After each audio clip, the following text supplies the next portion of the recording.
So let's move into one aspect of digital marketing, which is your website. Your website is your primary presence on the internet. Again, we've had websites around for decades now, but it is really the foundation of how we think and use the internet. Thus, your website is that presence on the internet where you can explain your business and provide the information to your potential customers. It also can act as a virtual salesperson. It's available 24/7. The internet never goes down. So you can provide a lot of information. Hopefully, depending on your service or product, you can actually have forms that could be filled out and receive more information. Or if you can do an e-commerce solution, you can actually sell directly on your website. So there's many different ways to get a website up. There are website builders. You may have heard of companies like Wix, Squarespace, or GoDaddy. These allow you to drag and drop and move objects around in order to build your website. You may have heard the term content management system, or CMS. One of the most popular ones is WordPress.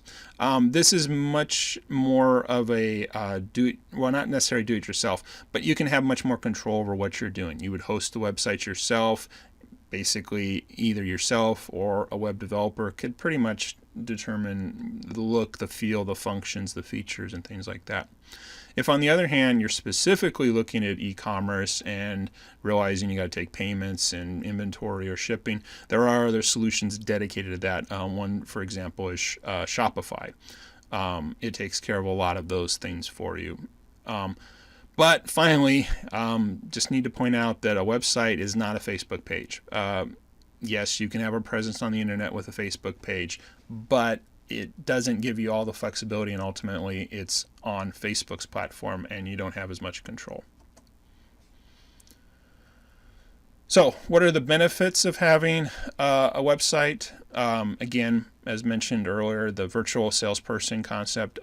If you can come up with a way to sell or at least gain information to get a quote or an estimate, your website can handle that.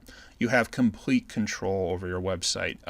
Again, you might go easy with a website builder to get something up, but ultimately that's just a choice of a builder. You control the website, it's yours. Finally, or secondly, or third, makes you look professional. A website is something people expect nowadays. They look at your name, they look at your business name, and they wonder who you are. And finally, you can actually get some web statistics. With tracking and different things like that, you can actually learn a lot of information about the people that are coming to your website.